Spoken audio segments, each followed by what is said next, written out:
Bigger clues have been dropped for F1 2026, including a key Ferrari design detail with the reveals of the first real cars from American rivals Cadillac and Haas. Haas became the first team to show off its 2026 car formally with digital images of its actual VF26, but Cadillac had already hit the track with its first ever F1 car and put out images from the Silverstone shakedown that were at least clear enough to get an idea of what the unnamed machine looks like. Thanks to both teams, we have some more tangible details to get excited about, including a major Ferrari technical choice. The images revealed by Haas show a car with pushrod front and rear suspension. Haas uses the Ferrari gearbox and carrier and purchases its rear suspension too, so that means we know what Ferrari's car will have in this area as well, and it's confirmation that Ferrari returns to a pushrod rear suspension for the first time since 2011. The push or pull rod is the suspension member connecting the wheel assembly to the inboard suspension system. With the push rod, the inboard rocker assembly is mounted high on the chassis and the outboard end low on the wheel assembly. With the pull rod, it's the other way round, chassis low, wheel assembly high. Ferrari had pull rod suspension at the front and rear last year, having made a change to the front of the car for 2025. But it stuck to its guns with its rear configuration and seemed to still have fundamental issues with it compared to its rivals. Now Ferrari's changed direction, and the initial 2026 trend is clearly pushrod at the front, when under the previous rules it was pull rod at the front and pushrod at the rear. Grainy images from Audi's shakedown and the way the two Red Bull teams adjusted F1's initial model of the 2026 regs to create new interpretations that weren't the real 2026 cars suggest those teams might have pushrod on the front and rear too. The early outlier is Cadillac, which has opted for a pull rod front suspension. Cadillac uses Ferrari gearbox internals but manufactures its own casing, so it doesn't need the same geometry, but it is in line with its supplier and fellow customer Haas in going down the pushrod route at the rear. So what do these choices mean? There are aerodynamic and packaging trade-offs, but it's too early to judge what the impact will be, and we're fascinated to hear teams explain them properly. At the front of the car though, the pushrod setup brings a slightly higher centre of gravity and potentially a bit more drag, which isn't good in these cars as straight line efficiency is going to be critical. But it's simpler to adjust as the parts are higher, and the primary driver of this choice is usually what's best aerodynamically. Pushrod was the main choice pre-2022 for that reason, but it changed with the ground effect rules and the importance of feeding complex Venturi tunnels under the floor, so there must be something in the 2026 cars, perhaps feeding back from the narrower front wings, that has driven a switch. It's also potentially slightly lighter, and weight is going to be a critical issue with the 2026 cars due to a 30kg reduction from 2025. On its own, the saving probably wouldn't be significant enough to be an adequate trade-off, but if the aero impact is negligible, weight could edge it.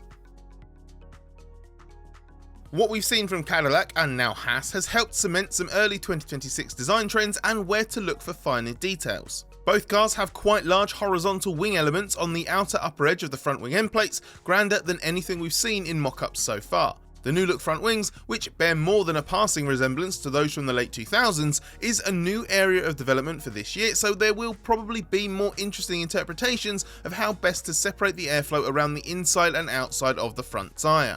One of the most visually prominent aero features on these cars is at the front of the floor, with a large forward fence and up to 3 elements permitted. While the Cadillac design looked very basic from afar and akin to the original F1 model, Haas's is a simple 3-tier interpretation, more like what the Red Bull teams mocked up. Sidepod shapes and a slope down to the rear of the floor are also an early attention-grabbing aspect of these cars. For Cadillac, the radiator inlet is high and more of a horizontal letterbox with vertical opening than we saw from the front-running cars last year, which had an overhung upper surface. This gives it what looks like a huge sidepod undercut, and there is a very steep falling away at the rear on the upper surface. The Haas design looks less mature, particularly where the sidepod inlet is so big. The sidepod widens behind it before tapering back in, while the top surface has a gully in it towards the rear. How teams are packaging their cooling system versus what aero opportunities they want to pursue will still be a big element of these designs. And as the back of the sidepods interact with the rear of the floor, it's interesting to observe how the different shapes leave the floor more or less exposed. The Haas floor looks simpler and less exposed at this stage and is presumably an early iteration part. After all, what we see now isn't completely relevant. As team boss Ayo Komatsu said, the car that runs at the Barcelona test will not be what races in the Australia season opener, as everything's happening so early this year that designs are even less mature than normal in pre-season. Things will change rapidly through testing, then the season itself. So if you want to be the first to know the inside track on F1's biggest shakeup in decades, make sure you get your paddock pass by joining the Race Members Club. It's the perfect time to check out a 7-day free trial of the Members Club and see the true picture of what's happening in F1. Come behind the scenes with us for exclusive updates, expert analysis, and bonus podcasts just for you. Just head to the Members Club via the link below to claim your 7-day free trial. A new Haas look for 2026 relates to a significant change. Out goes former title partner MoneyGram, and in comes an enhanced Toyota deal. Since its Haas technical partnership first began in October 2024, Toyota's ultimate intentions have been subject to intense scrutiny. Komatsu admitted at the end of last year people wanted to think it was going to become the Toyota Works team or lead to a Toyota engine. The team rebranding as Haas, which reflects Toyota's European R&D facility working with Haas more and more, only pours more fuel on the flames. But whatever long-term ambitions Toyota may or may not have are probably not quite as well thought out as a Works team future being inevitable.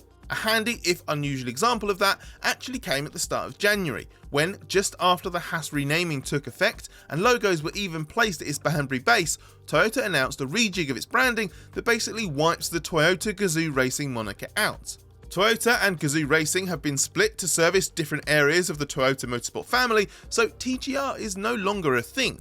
The European company has been rebranded from Toyota Gazoo Racing as Toyota Racing, but the F1 team will still be TGR Haas. With respect to its World Endurance and World Rallying campaigns, the Haas affiliation is surely Toyota's biggest motorsport exposure globally. So the fact the F1 entry will not feature Toyota's up-to-date branding is hardly an argument for Toyota having a clear master plan. But slightly confusing naming aside, the partnership's working. Toyota got F1 test opportunities for Ryo Hirakawa, Ritomo Miyata, Sho Tsuboy, and even its 2009 F1 racer turned WEC driver and team boss Kamui Kobayashi across 14 days of private Haas testing in 2025. This will expand further in 2026, and Toyota would ideally like to get a driver in contention for a race seat eventually. Toyota's also giving Haas some manufacturing capacity, and most importantly to the F1 team itself, a driver in-loop simulator at Haas HQ for the first time. This simulator is being built and having its models integrated using another Toyota simulator in Epsom as a reference. It should be online properly in May or June 2026. Unfortunately, that comes far too late to assist with the design of the 2026 car, but it should be a crucial weapon for Haas in terms of future car development and race preparation work. Over time, the technical alliance should grow deeper, and every indication is the Haas-Toyota bond will grow rather than diminish. Cadillac and Haas are both American teams, and Haas was the last new F1 entry, so is the reference many will use to set expectations for Cadillac. So it's fitting they provided the first real 2026 designs we could begin to compare properly to. In reality though, Cadillac shouldn't be troubling Haas this season and shouldn't be getting anywhere near what Haas did a decade ago in its maiden F1 campaign. F1 is in a very different place, and Cadillac is not doing this the same way Haas did. While both teams have multiple locations to manage and are Ferrari customers, Cadillac's doing a lot more in-house design and production work. You can't purchase as much as when Haas entered F1, and Cadillac doesn't want to be so dependent anyway.